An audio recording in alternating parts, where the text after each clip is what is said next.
안녕하세요. 노동법 시험 준비하시는 여러분 반갑습니다. 네, 안녕하세요. 오늘은 시험에 정말 자주 언급되는 아주 중요한 대법원 판례 하나를 같이 파헤쳐 보려고 합니다. 그 근로시간 인정 범위에 대한 판결 말씀이시죠?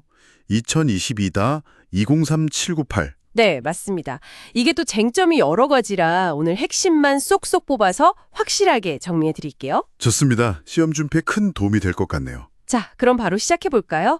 첫 번째 짚어볼 건 그 연장 근로수당 계산할 때 기준이 되는 유급 효일 문제예요. 네, 그거 중요하죠. 근로기준법 56조 보면 연장 근로에 가산수당 주라고 되어 있잖아요. 네, 근데 보통 법정 주휴일만 생각하기 쉬운데, 그렇죠. 보통은 제55조의 주휴일을 먼저 떠올리시죠. 네, 근데 이 판결은 그게 다가 아니라고 딱 선을 그었어요. 그러니까 회사랑 약속한 유급휴일, 단체협약이나 취업규칙에 정해진 그런 날 있잖아요. 네, 약정 유급휴일. 그런 날 일한 것도 연장근로수당, 그러니까 가산수당을 줘야 하는 연장근로에 포함일 수 있다. 이렇게 명확히 한 거죠. 이게 처음 나온 얘기는 아니고요. 맞습니다. 과거 판례에서도 확인됐던 내용인데 이번 판결에서 다시 한번 명확하게 정리해 준 거죠. 여기서 이제 시험 준비하시는 분들이 주목해야 할 건 그럼 어떤 효일 근로가 연장 근로냐 이 판단 기준이에요. 기준이요? 네, 법원이 그냥 유급휴일이라고 이름 붙었다고 다 똑같이 보는 게 아니거든요. 그럼 뭘 보나요? 그 규정이 왜 만들어졌는지, 뭐랄까, 그 재정 경위나 목적 같은 거요. 그리고 회사 전체의 근로시간 관련 규정 체계나 또 실제 관행은 어땠는지. 실체 관행이요. 네.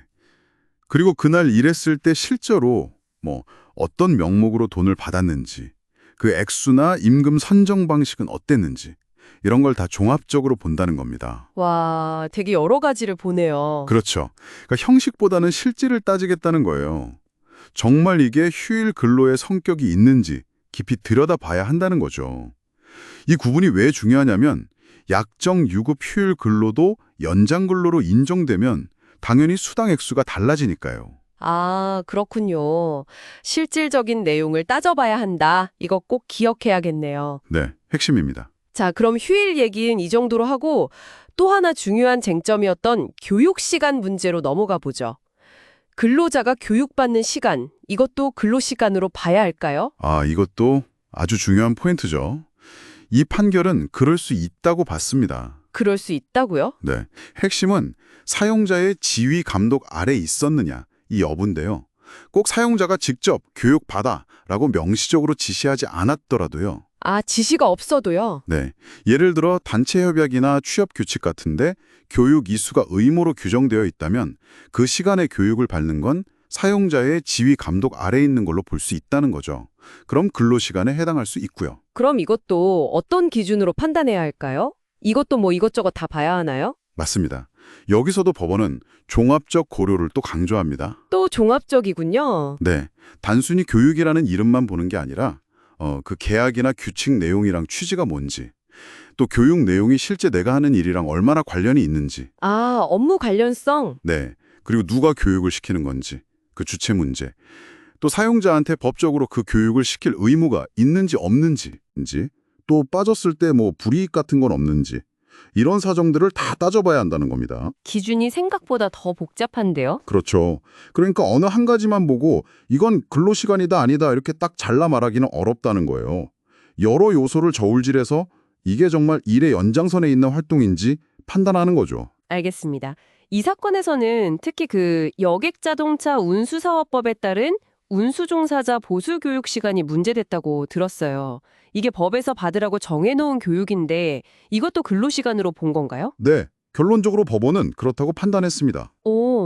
교육 주체가 회사가 아닐 수도 있는데도요? 네, 그 점이 중요해요. 교육 자체는 외부 기관에서 할 수 있지만 법원은 거기까지 이유를 들었는데요. 첫째, 이 보수교육이 법적으로 운수 사업자, 즉 사용자에게 부과된 의무라는 점.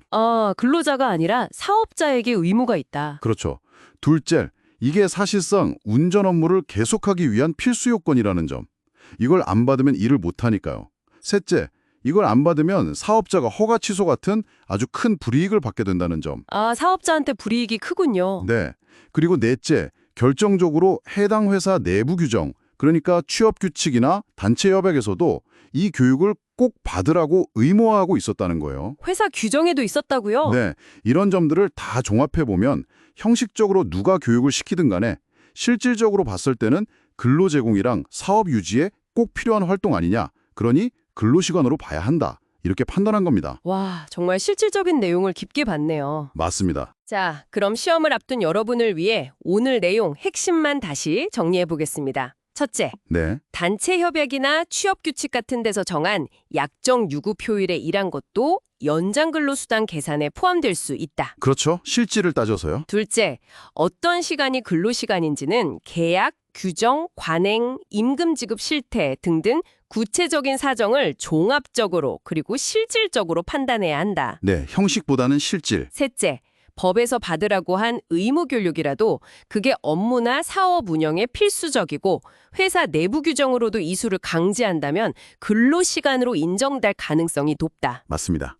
이 세 가지 포인트는 꼭 기억해 두시면 좋겠네요. 오늘 함께 살펴본 이 대법원 판결, 근로시간 인정 범위에 대한 여러분의 이해를 넓히는 데 좀 도움이 되셨기를 바랍니다. 네, 저도 그랬기를 바랍니다. 그리고 마지막으로 한 가지만 더 생각할 거리를 던져드리고 싶어요. 어떤 걸까요? 이 판결을 보면 법원이 교육 의무 주체가 누구냐 같은 그런 형식적인 구분보다는 그 활동이 근로자의 핵심 업무나 사용자의 사업 수행과 얼마나 실질적으로 관련되어 있는지를 굉장히 중요하게 봤잖아요. 네, 그랬죠. 실질적인 관련성. 그럼 이런 질문도 한번 해볼 수 있을 것 같아요. 법령이나 사용자의 명시적인 지시가 없더라도 실제 업무 시작 전에 뭐 준비하는 시간이나 업무 마치고 정리하는 시간 같은 거 있잖아요. 네네, 있죠. 만약 그런 시간들이 그 업무 수행에 꼭 필요한 시간이라면 과연 이 시간들은 어떻게 봐야 할까? 오늘 살펴본 이 판례의 논리, 즉 실질적 관련성이라는 기준을 확장해서 한번 고민해 보시면 어떨까 싶습니다. 아, 정말 좋은 질문이네요. 업무 준비나 정리 시간. 이것도 실질적으로 업무와 관련이 있다면 근로시간이 될 수 있을지. 네, 한번 깊이 생각해 볼 만한 지점이죠. 시험 준비에도 또 나중에 실무에서도 도움이 될 수 있는 고민일 겁니다. 네, 이 질문을 한번 잘 곱씹어 보시면서 남은 시험 준비도 잘 마무리하시기를 저희가 응원하겠습니다.